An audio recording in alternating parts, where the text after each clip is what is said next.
ഒരു ഉപതെരഞ്ഞെടുപ്പിന് കളറുകയാണല്ലോ. അപ്പോൾ ഇവിടുത്തെ MLA രാജിവെച്ചിട്ടുണ്ട്. എങ്ങനെ ഞങ്ങൾ അതിനെ നോക്കി കാണുന്നത്? രാജിവെക്കുന്നുണ്ട് നോക്കിക്കാണുന്നത് എങ്ങനെയാണെന്ന് വെച്ചാൽ ഇപ്പോൾ അത് രണ്ടാമതൊരു തെരഞ്ഞെടുപ്പ് വീണ്ടും നടത്തേണ്ടി വരുന്നുള്ളൊരു ബുദ്ധിമുട്ട് തന്നെയാണ്. കാരണം ഇപ്പോൾ ഇത് ഒന്നിപ്പോൾ തൊട്ടടുത്തൊന്ന് കഴിഞ്ഞു, അപ്പോൾ അതിന് പോകേണ്ടി വന്നു. ഇനിയിപ്പോൾ ഇത് രണ്ടാമത് തെരഞ്ഞെടുപ്പ് ഇങ്ങനെ തുടർച്ചയായിട്ട് വരുന്നത് ഭയങ്കര ബുദ്ധിമുട്ടായിട്ട് പോകുന്നുണ്ട്. പക്ഷേ തന്നെ ഇവിടുത്തെ രാഷ്ട്രീയ സാഹചര്യം അൻവർ ഉണ്ടാക്കി വെച്ചതാണെന്നുള്ളതാണ് നമ്മളെ അഭിപ്രായം. മടുപ്പ് അങ്ങനെ തോന്നുന്നുണ്ട് ഏതിപ്പോൾ അങ്ങനെ ആണെന്നുള്ളത്. പക്ഷേ ഇവിടെ തന്നെ ഈ സാഹചര്യം ഇങ്ങനെ ആയതുകൊണ്ട് പിന്നെ നമ്മൾ അങ്ങനെ നിന്ന് പോകാം. ഞാനെന്ന് പറഞ്ഞാൽ ഇവിടെ ഇല്ല, തൊട്ടപ്പുറത്തായിട്ട് വണ്ടൂരാണ് ശരിക്കാൻ. അതുകൊണ്ട് ഇവിടെ ജോലി ചെയ്യണമെന്നുള്ളൂ. പക്ഷേ എന്നാലും ഇവിടെ മണ്ഡലത്തിലെ ജനങ്ങളെ ഏകദേശം അഭിപ്രായം അങ്ങനെയൊക്കെയാണ്. അതിനെക്കുറിച്ചൊരു മുറിമുറുപ്പ് കേൾക്കുന്നുണ്ട്. ഇനി വോട്ട് ചെയ്യാൻ പോകണമല്ലോ എന്നുള്ളൊരു. ഓനിവിടെ ജയിക്കണമെന്നാണ് പ്രതീക്ഷ. പക്ഷേ എന്താ വെച്ചാൽ ഓനിവിടെ എല്ലാവർക്കും ഒരു സഹായിയാണ്, എല്ലാവർക്കും ഒരു അങ്ങനെ ഒരു മനുഷ്യനല്ല. അൻവർ സാർ എന്ന് പറഞ്ഞാൽ എല്ലാവർക്കും ഒരു നല്ലൊരു കാര്യമാണ് അയാളെ. അത് അയാൾ ഇവിടെ ജയിക്കണമെന്ന് മാത്രമേ ഉള്ളൂ ഞങ്ങൾക്കുള്ളത്. നിലമ്പൂർ ഒരു ഉപതെരഞ്ഞെടുപ്പ് MLA രാജിവെച്ചോടെ എന്താ അഭിപ്രായം? പെട്ടെന്നായി പോയിന്നില്ലാണ്, പ്രതീക്ഷിച്ചിട്ടില്ല. ഇനി രണ്ടാമതും കൂടി വരുമ്പോൾ ജനങ്ങൾക്ക് വലിയ ബുദ്ധിമുട്ടാണത്.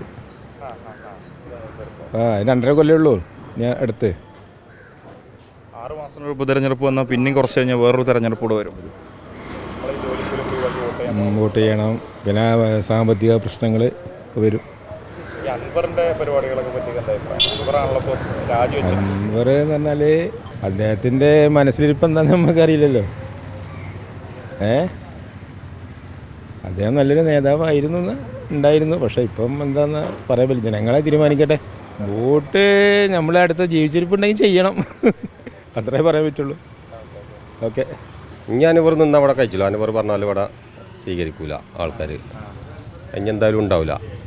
ഇനി കോൺഗ്രസിനും UDF ഇവിടെ അനുകൂലമുള്ളൂ, അല്ലാതെ കഴിയൂല. എന്താ വെച്ചാൽ ഇപ്പോൾ ഈ രാഷ്ട്രീയം പറഞ്ഞാൽ വളരെ മോശമൊക്കെ ചെയ്തത് എല്ലാതും നെറികേടുകളൊക്കെ ചെയ്ത് കണ്ട് ഇപ്പം ഇനി ഓൽക്കാരും വോട്ട് കൊടുക്കൂല. ഇവിടെ ആരുമില്ല. തൃണമൂലിൻ്റെ ആൾക്കാരൊന്നും അൻവർ തന്നെ ഉണ്ടാവുള്ളൂ, വേറെ ആരും ഉണ്ടാവില്ല.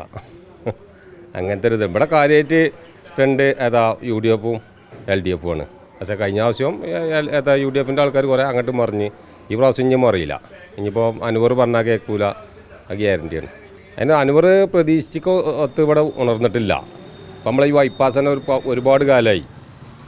ഭരണവശത്തേക്കണ MLA ആണല്ലോ. ഇനിയും അതിന് കഴിഞ്ഞില്ലല്ലോ, മുന്നോട്ട് കൊണ്ടുപോകാൻ കഴിഞ്ഞില്ലല്ലോ. അതിന് കഴിഞ്ഞില്ലല്ലോ. അവിടെ കടക്കാന്നല്ലാതെ എപ്പോഴും അതിൻ്റെ ഇതിൽ നിൽക്കുകയാണല്ലോ. ഒരു രക്ഷയില്ല. ഇനി അടുത്ത വർഷത്തിന് ഇനി ഇവിടെ വോട്ട് രക്ഷമല്ല. എന്താ മോനെ, എനിക്ക് പിന്നെ അതിനെ പറ്റിയൊന്നും പറയാം. രാഷ്ട്രീയമായിട്ട് അങ്ങനെ പറയാം.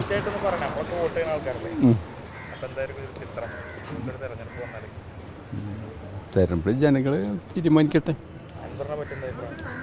അതിനെപ്പറ്റി പിന്നെ കുഴപ്പമില്ലാത്തൊരു നേതാവാണെന്നുള്ള അഭിപ്രായക്കാരനാണ്.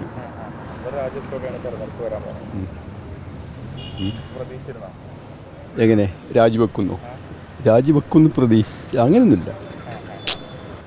നമുക്ക് നാടിനാരാണ് പിന്നെ നല്ല കാര്യങ്ങൾ ചെയ്യുന്നുണ്ടെങ്കിൽ അവരെ അൻവറിനെ പറ്റി നല്ല അഭിപ്രായമാണ് എനിക്ക്. നല്ലൊരു ജനകീയനാണ്, നല്ലൊരു വ്യക്തിയാണ്. പാർട്ടി അടിസ്ഥാനത്തിൽ പറയുകയാണെങ്കിൽ നമ്മളിപ്പോൾ എന്താ പറയുക, ജനകീയം എന്ന് പറയുമ്പോൾ കവളപ്പാറ ദുരിതം കാണുമല്ലേ. ആ ഓർക്കത്ത് നീച്ചിട്ടാണ് മൂപ്പര് അവിടെ പോയി പ്രവർത്തിച്ചത്. അതൊക്കെ നമ്മൾ കാണുന്നതല്ലേ. പിന്നെ ഇപ്പം അതിപ്പോൾ അദ്ദേഹത്തിൻ്റെ വ്യക്തിപരമായ അത് പ്രതീക്ഷിച്ചിട്ടില്ല. ഇല്ല. മണ്ഡലത്തിൽ അൻവർ നിൽക്കുകയാണെങ്കിൽ അൻവർ ജനിക്കാനുള്ള സാധ്യത ഉണ്ട്, കാണുന്നുണ്ട്.